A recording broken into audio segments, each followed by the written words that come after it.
Selamat malam, Bapak Ibu sidang jemaat yang dikasihi Tuhan, yang saat ini berada di rumah. Renungan malam pada malam ini sebelum kita menutup hari, kita akan bersama-sama masuk ke dalam hadirat Tuhan sebelum kita istirahat malam. Untuk itu, renungan malam pada hari ini kita akan memulainya. Sebelumnya kita akan menaikkan pujian untuk kita bisa masuk ke dalam hadirat Tuhan. Kita akan memuji dan memuliakan Tuhan dengan pujian Lingkupiku.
Bapak Ibu sidang jemaat yang kita akan firman Tuhan pada malam hari ini. Marilah kita Bapa yang bertahta di dalam kerajaan surga, saat ini Tuhan, jiwa kami rindu Tuhan datang kepada kami rindu Tuhan yang melingkupi kami dengan kuasa ya Allah, sehingga ketika malam ini kami juga merasakan kuasa Tuhan yang menyertai kami. Demikian juga kuasa firman-Mu yang akan memberkati kami ketika kami memasuki malam istirahat kami pada malam hari ini. Biarlah dengan berkat firman-Mu yang akan kami dengar pada malam hari ini Tuhan, jiwa kami menjadi tenang, hati kami tetap bersuka cita di dalam kami memasuki malam istirahat pada malam hari ini. Karena itu Tuhan, Roh Kudus yang menolong kami, baik hamba-Mu yang Kau pakai berkenan menyampaikan firman-Mu, biarlah Tuhan yang mengurapi kami, sehingga kami boleh belajar dari kebenaran firman-Mu pada malam hari ini. Demikian juga Bagi kita di rumah yang mendengar firman ini, Tuhan juga menolong dengan kuasa Roh Kudus. Kiranya mereka semakin diteguhkan, semakin taat, dan hidup dekat dengan Engkau, Tuhan. Terima kasih Tuhan, urapi kami semuanya, dan mampukan kami untuk mendengar dan melakukan firman-Mu, sehingga kami menjadi orang yang berbahagia, Tuhan. Di dalam nama Yesus Tuhan, kami mengucap syukur. Amin. Bapak Ibu, sidang jemaat yang dikasihi Tuhan, renungan malam firman Tuhan pada malam hari ini terambil dari Kisah Para Rasul 10. Saya ambil Kisah Para Rasul 10 ayat 21 sampai 36. Jadi supaya kita mendapat gambaran yang utuh tentang cerita firman Tuhan malam hari ini. Jadi kalau di pujian janji disebutkan 21 sampai 23, kemudian 24 sampai 36. Jadi kisah 10 saya ambil dari 21 sampai 36. Demikian firman Tuhan, saya akan bacakan. Lalu turunlah Petrus ke bawah dan berkata kepada orang-orang itu, "Akulah yang kamu cari. Apakah maksud kedatangan kamu?" Jawab mereka, "Kornelius, seorang perwira yang tulus hati dan takut akan Allah, dan yang terkenal baik di antara seluruh bangsa Yahudi, telah menerima penyataan Allah dengan perantaraan seorang malaikat kudus, supaya ia mengundang engkau ke rumahnya dan mendengar apa yang akan kau katakan. Ia mempersilakan mereka untuk bermalam di situ. Keesokan harinya ia bangun dan berangkat bersama-sama dengan mereka, dan beberapa saudara dari Yope menyertai dia. Dan pada hari berikutnya sampailah mereka di Kaisaria. Kornelius sedang menantikan mereka, dan ia telah memanggil sanak saudaranya dan sahabat-sahabatnya berkumpul. Ketika Petrus masuk, datanglah Kornelius menyambutnya. Sambil tersungkur di depan kakinya, ia menyembah Petrus. Tetapi Petrus menegakkan dia, katanya, bangunlah, aku hanya manusia saja." Dan sambil bercakap-cakap dengan dia, ia masuk dan mendapati banyak orang sedang berkumpul. Ia berkata kepada mereka, "Kamu tahu betapa kerasnya larangan bagi seorang Yahudi untuk bergaul dengan orang yang bukan Yahudi atau masuk ke rumah mereka. Tetapi Allah telah menunjukkan kepadaku bahwa aku tidak boleh menyebut orang najis atau tidak tahir. Itulah sebabnya aku tidak berkeberatan ketika aku dipanggil, lalu datang kemari. Sekarang aku ingin tahu, apa sebabnya kamu memanggil aku?" Jawab Kornelius, 4 hari yang lalu kira-kira pada waktu yang sama seperti sekarang, yaitu jam 3 petang, aku sedang berdoa di rumah. Tiba-tiba ada seorang berdiri di depanku, pakaiannya berkilau-kilauan. Dan dia berkata, "Kornelius, doamu telah didengarkan Allah, dan sedekahmu telah diingatkan di hadapannya. Suruhlah orang ke Yope untuk menjemput Simon yang disebut Petrus. Ia sedang menumpang di rumah Simon, seorang penyamak kulit yang tinggal di tepi laut. Karena itu segera kusuruh orang kepadamu, dan dengan senang hati engkau telah datang. Sekarang kami semua sudah hadir di sini di hadapan Allah untuk mendengarkan apa yang ditugaskan Allah kepadamu." Lalu mulailah Petrus berbicara, katanya, "Sesungguhnya aku telah mengerti bahwa Allah tidak membedakan orang. Setiap orang dari bangsa manapun yang takut akan Dia dan yang mengamalkan kebenaran-kebenaran kepadanya. Itulah firman yang ia suruh sampaikan kepada orang-orang Israel, yaitu firman yang memberitakan damai sejahtera oleh Yesus Kristus yang adalah Tuhan dari semua orang.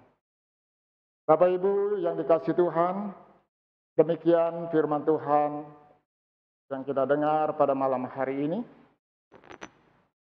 Saya merasa bersukacita oleh karena saya diperkenan oleh Tuhan untuk bisa berdiri untuk menyampaikan kebenaran yang akan kita pelajari dari firman Tuhan malam hari ini. Saya masih teringat ketika beberapa kali menginjakkan kaki di tempat yang firman Tuhan sebutkan pada malam hari ini bersama grup yang kami atur ke Israel, yaitu persisnya di daerah Jova atau Yope. Kita sudah beberapa kali datang ke tempat itu. Ada beberapa peristiwa penting yang terjadi di situ yang kita harus tahu sebelum teks daripada firman Tuhan ini. Yope dekat dengan Lida, di mana di tempat itu kita mengingat dan masih terngiang di telinga kita bagaimana Yesus membangkitkan seorang wanita yang baik, yaitu Dorcas, yang disebut dengan Tabita. Di tempat itu juga, ketika grup kami datang ke situ, kita melihat sebuah peristiwa besar yang terjadi, di mana Yunus dimuntahkan dari perut ikan di tempat itu juga. Sehingga ketika kami datang ke sana ada gambar ikan besar di situ. Dan yang ketiga, dari teks bacaan firman Tuhan pada malam hari ini, jadi Kisah Para Rasul 10 ayat 21, 36 sebelum teks ini kita bacakan, ada teks ayat 1 sampai dengan ayat 20 yang menyingkapkan sebuah pernyataan Allah yang membuat suatu titik transformasi berpikir bagi orang yang percaya, khususnya mulai dari Petrus sebagai pemimpin rohani, untuk memulai berpikir yang baru sesuai dengan kehendak Allah. Di mana di dalam ayat 1 sampai 20 dikisahkan, Petrus melihat sebuah pernyataan Allah melalui mimpinya, di mana Petrus melihat gulungan kain besar turun dari atas, di mana di dalamnya ada segala binatang berkaki 4, binatang melata, dan juga burung. Lalu Petrus mendengar suara Tuhan 3 kali, supaya Petrus menyembelih binatang itu dan memakannya. Tetapi ketika Tuhan berkata demikian, Petrus ingat dengan tradisi-tradisi, ajaran-ajaran dari hukum Taurat, bahwa tidak bisa makan binatang sembarangan, ada binatang yang haram. Jadi karena itu Petrus tidak mau melakukan apa yang menjadi perintah Tuhan dalam suara yang dia dengar dari dalam mimpi itu. Belum sempat Petrus untuk mengerti arti pernyataan Tuhan itu, Petrus sudah dicari oleh seseorang, utusan dari Cornelius. Mereka datang untuk menjemput Petrus. Saat itu Petrus menginap di rumah seseorang yang bernama Simon, si penyamak kulit. Jadi rumahnya persis di pinggir laut Mediterania. Jadi pemandangannya sangat indah. Dan rumah itu sekarang menjadi basilika, di mana setiap peziarah yang datang ke Israel, mereka datang ke tempat itu. Jadi dari peristiwa ini, apakah yang kita bisa pelajari dari firman Tuhan pada malam hari ini? Dari pertemuan Petrus, di mana Petrus pada saat itu telah dicari oleh 3 orang dari utusan Kornelius supaya Petrus datang ke tempat Kornelius. Bapak Ibu yang dikasihi Tuhan, ada 3 poin penting yang kita bisa pelajari dari pertemuan Petrus dengan Kornelius. Yang pertama, bahwa keselamatan di dalam Yesus disediakan atau dianugerahkan untuk segala bangsa. Jadi kita tahu dari pernyataan Petrus bahwa orang Yahudi tidak bergaul dekat dengan orang-orang yang bukan Yahudi. Itu merupakan suatu hukum yang tidak tertulis, di mana orang Yahudi kenapa tidak bergaul dengan orang yang non-Yahudi? Karena pertama, mereka tidak ingin dipengaruhi oleh orang lain. Yang kedua, karena janji keselamatan itu adalah khusus, spesial untuk orang Yahudi saja. Itulah yang menyebabkan alasan-alasan kenapa orang Yahudi tidak bergaul keras dengan orang yang non-Yahudi. Kalau kita melihat dari cerita tadi, kenapa Petrus mau datang ke rumah Kornelius? Padahal kalau kita melihat dari hukum yang tidak tertulis itu sama sekali dilarang keras. Yang menyebabkan Petrus mau datang ke rumah Kornelius adalah karena kita baca di dalam ayatnya yang ke-22, karena malaikat Tuhan yang juga menyatakan dirinya utusan dari Allah supaya Petrus datang ke rumah Kornelius dan menyampaikan berita apa yang Tuhan mau sampaikan kepada keluarga Kornelius. Nah, karena alasan itulah Petrus mau datang ke tempat Kornelius.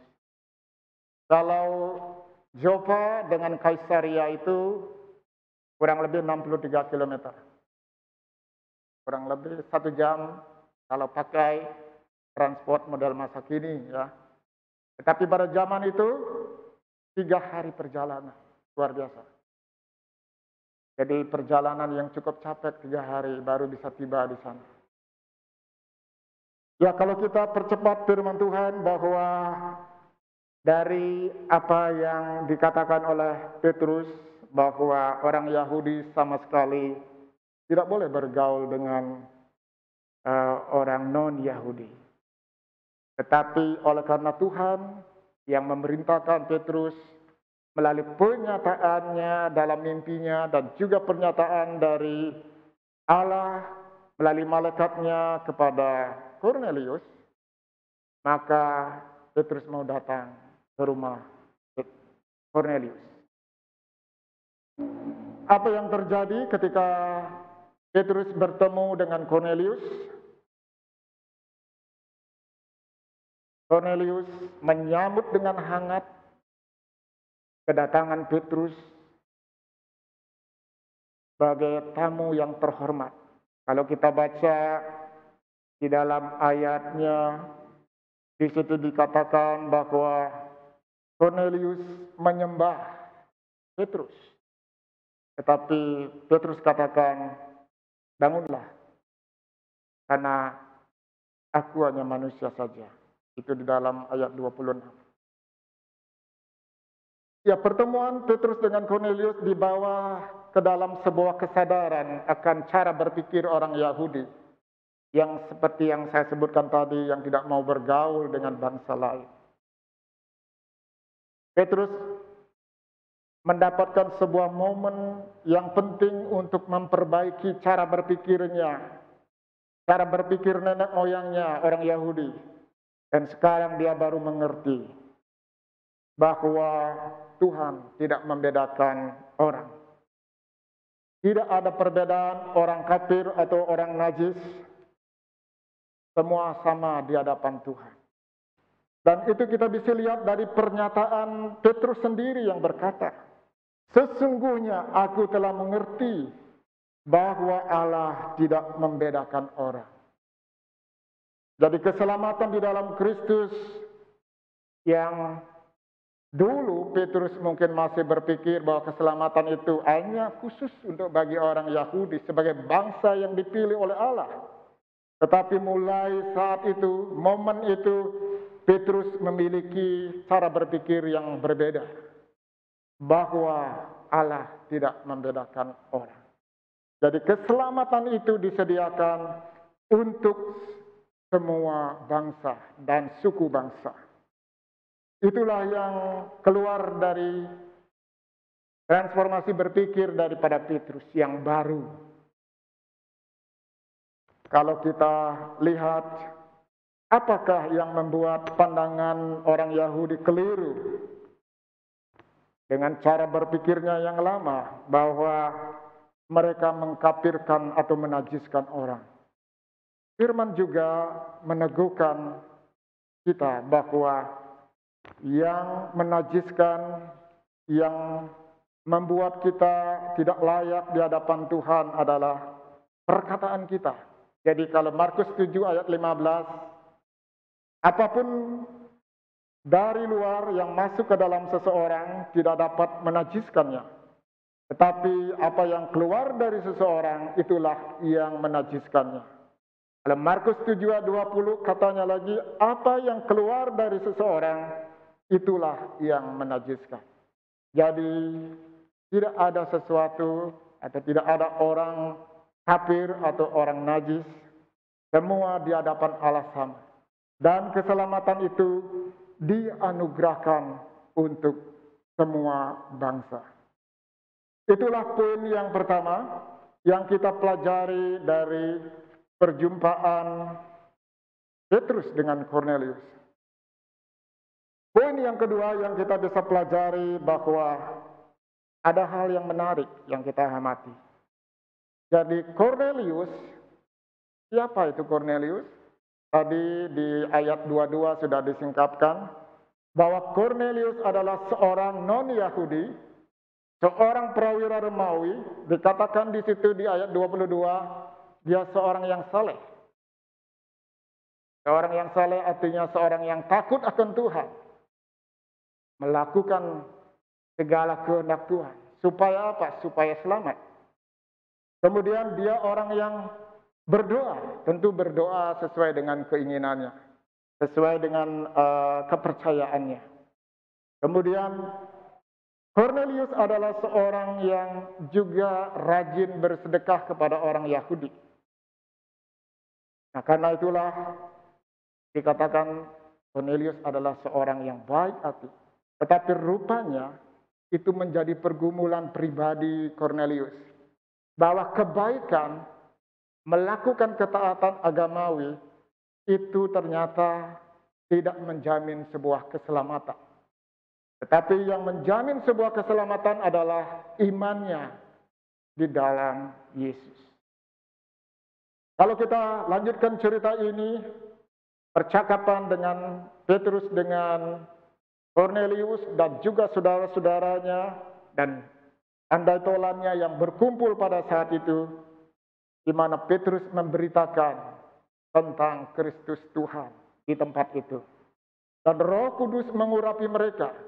Dan Roh Kudus juga menginsapkan mereka akan dosanya. Sehingga orang-orang yang ada di tempat Kornelius dan Kornelius sendiri mengambil sikap untuk dibaptis. Jadi kalau kita baca ayat selanjutnya di ayat 48, lalu ia menyuruh mereka dibaptis di dalam nama Yesus Kristus. Saudara-saudara yang dikasihi Tuhan, jadi semua ajaran agama, dari agama yang diakui oleh pemerintah Indonesia, itu mengajarkan tentang kebaikan. Mengajarkan tentang hal yang baik.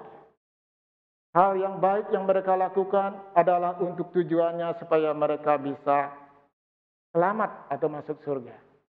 Tetapi pastikan saudara-saudaraku bahwa kita sudah diselamatkan Jikalau kita berbuat baik hari ini, jikalau kita rajin bersedekah pada saat ini, itu bukan untuk tujuannya untuk selamat, tetapi tujuannya adalah sebagai ucapan syukur karena kita selamatkan.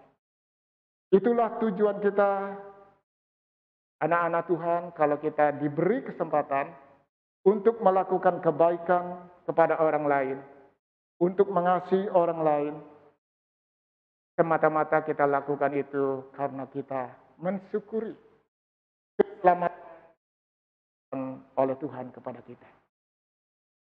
Jadi berbeda dengan ajaran-ajaran yang ada saat ini, di mana mereka berbuat baik untuk tujuannya selamat, tetapi kita sudah diselamatkan. Karena itulah kita mensyukurinya untuk keselamatan yang kita terima dengan berbuat baik. Poin yang ketiga yang kita bisa belajar dari firman Tuhan ini, bahwa keselamatan itu yang Allah berikan, yang menjadi visi Allah di dalam Kristus, itu Allah ingin orang-orang percaya di dalamnya untuk menyampaikan itu dengan peran atau pertolongan Roh Kudus. Allah memiliki visi untuk menyelamatkan dunia ini dari dosa dan hukuman dosa. Dan visi Allah itu telah dikerjakan, sudah selesai dikerjakan oleh Yesus. Dan ketika Yesus naik ke surga, sebelum naik ke surga, Yesus memberikan suatu amanat kepada setiap orang percaya. Supaya setiap orang yang percaya menyampaikan pesan visi Allah itu, bahwa keselamatan hanya ada di dalam Yesus. Dan visi itu harus disampaikan sesuai dengan amanat agung dalam Matius 28 ayat 19 sampai 20. Di mana setiap orang harus dijadikan murid dan diajar. Ini dua hal perkataan Yesus yang penting. Yang menjadi pesan atau visi Yesus kepada semua orang percaya. Tetapi kita sering terlambat menyadari. Kita memang asik dengan keindahan dunia ini. Asik dengan tawaran-tawaran permainan dunia ini. Sehingga kita sering lupa dengan visi Allah ini. Visi Allah yang telah dikerjakan oleh Yesus. Untuk menjadikan setiap orang murid dan juga diajar. Supaya apa? Supaya mereka tahu bagaimana melakukan perintah Tuhan.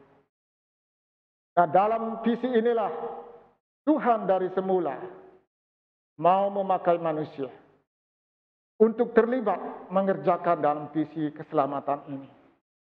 Oleh karena itulah ketika Allah berbicara kepada Kornelius melalui malaikatnya, malaikat tidak menjelaskan secara detail tentang visi Allah yang akan disampaikan oleh Petrus, atau malaikat tidak memberitakan langsung apa yang terjadi, apa yang harus dilakukan oleh Petrus. Itu artinya apa? Bahwa Allah ingin memberi kesempatan kepada manusia untuk mengerjakan visi Allah itu. Karena itu malaikat yang datang kepada Kornelius hanya mengatakan, suruhlah Simon Petrus datang ke rumahmu. Dia sekarang sedang menginap di rumah Simon si penyamak kulit. Hanya berita sederhana. Tetapi yang menyelesaikan tugas itu adalah Petrus. Demikian juga visi Allah ini, untuk menyelesaikan visi Allah ini, diberikan tugas kepada kita yang percaya. Tentu dengan pertolongan peranan Roh Kudus. Karena Roh Kudus yang akan memampukan kita. Karena itu jangan terlambat untuk berpikir dan insaf bahwa dari apa yang kita baca dan renungkan pada saat ini, simpulan bahwa pertama keselamatan dianugerahkan untuk semua bangsa. Tidak ada yang kafir. Kalau kita mengacu kepada introitus pada hari ini, bahwa tidak ada orang asing, tidak ada orang pendatang, semuanya adalah keluarga Allah. Jadi tidak ada perbedaan. Semua sama di hadapan Allah. Yang kedua, kesimpulannya banyak agama mengajarkan berbuat baik. Tetapi kita berbuat baik karena kita sudah diselamatkan. Yang ketiga, Allah mau melibatkan manusia dalam visi Allah untuk menyelamatkan manusia yang berdosa. Karena itu, marilah kita bersaksi sesuai dengan karunia yang Tuhan berikan kepada kita, tanpa kita membedakan orang, karena kita semua anggota-anggota keluarga Allah yang telah ditebus dan dipilih untuk melaksanakan visi Allah yang dikerjakan di dalam Yesus. Tuhan memberkati Bapak Ibu sekalian dengan firman Tuhan malam ini. Mari kita bersatu teduh. Bapa di surga, kami mengucap syukur atas firman Tuhan malam ini. Biarlah Tuhan melalui firman yang kami dengar malam ini Tuhan, kami mengalami transformasi berpikir bahwa keselamatan yang kami terima daripada-Mu itu disediakan bukan hanya untuk kami atau keluarga kami saja Tuhan. Tetapi melalui firman Tuhan pada malam hari ini, kami diingatkan lagi supaya kami juga ikut mengerjakan visi-Mu ya Tuhan untuk menyelamatkan dunia ini. Mulai dari Yerusalem, mulai dari keluarga kami menengok keluarga kami kiri kanan. Siapa yang harus Tuhan selamatkan? Karena itu Tuhan, Engkau pakai kami. Engkau tolong kami Tuhan. Engkau berikan kami kuasa Roh Kudus. Supaya Tuhan sendiri yang memampukan kami untuk melakukan kehendak-Mu. Terpujilah nama-Mu. Dalam nama Yesus. Amin. Sebelum kita menaikkan doa syafaat, mari kita menaikkan pujian Lingkupi Aku.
Bapa di surga, kini hati kami menjadi tenang Tuhan. Oleh karena Engkau Allah kami, yang menjagai kami siang dan malam, yang memelihara hidup kami dalam musim-musim kehidupan kami. Dan saat ini Tuhan, sebelum kami istirahat, kami mau menaikkan doa-doa kami kepadamu ya Allah. Engkau berkenan menyenengkan telingamu dan memberi belas kasihan-Mu Tuhan. Kami bawa setiap bangsa-bangsa yang sedang bergumul melawan wabah virus corona Tuhan.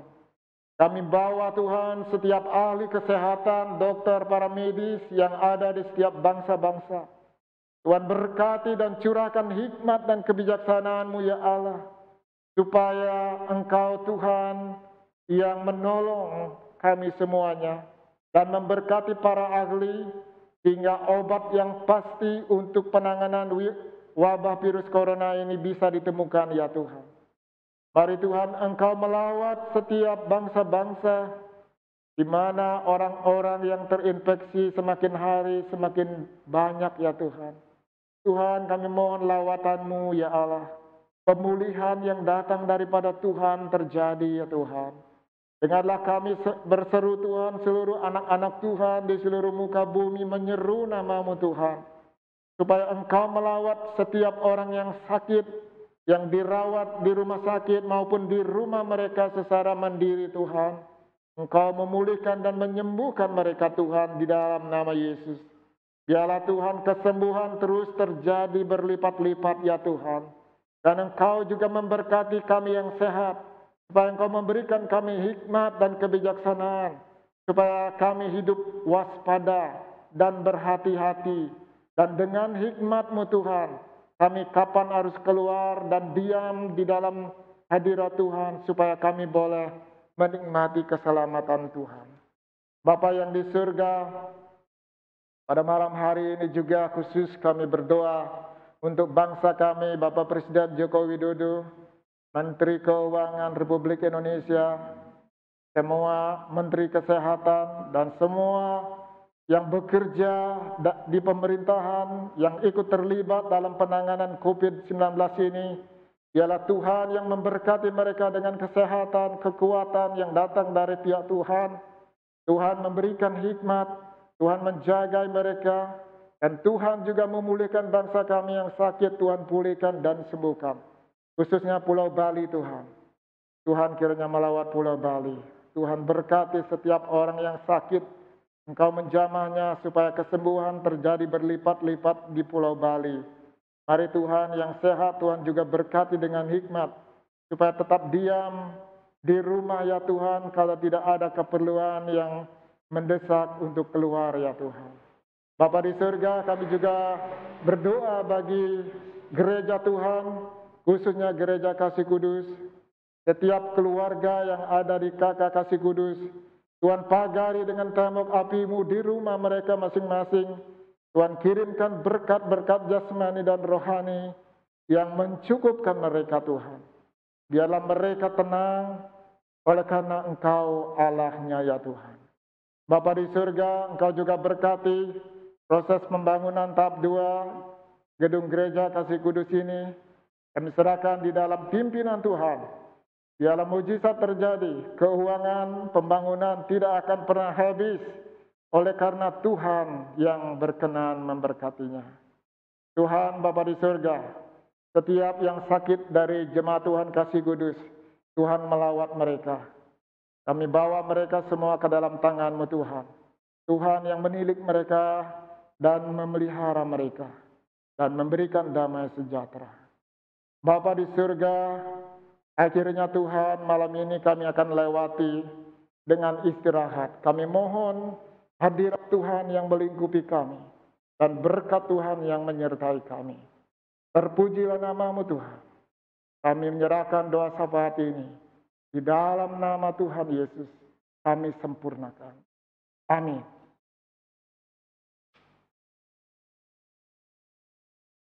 Kita akan menutup ibadah kita dengan menaikkan lagu Tinggal Sertaku. Biarlah Tuhan yang tinggal bersama kita di dalam kita melewati malam ini.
ibadah kita, kita menerima berkat dari Tuhan. Mari kita berdoa. Tuhan memberkati engkau dan melindungi engkau.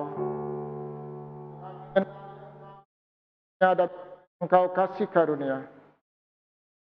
Menatapkan wajahnya kepadamu dan memberi engkau.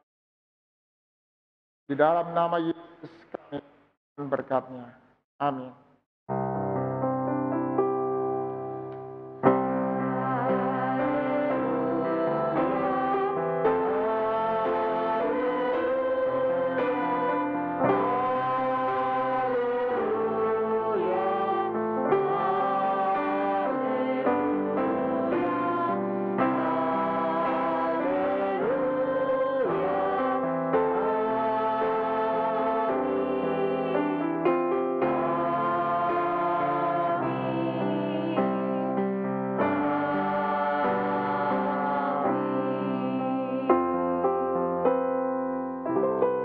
Ibadah rumah tangga sudah selesai. Tuhan memberkati, selamat istirahat, tetap sehat dan sukacita di dalam perlindungan Tuhan.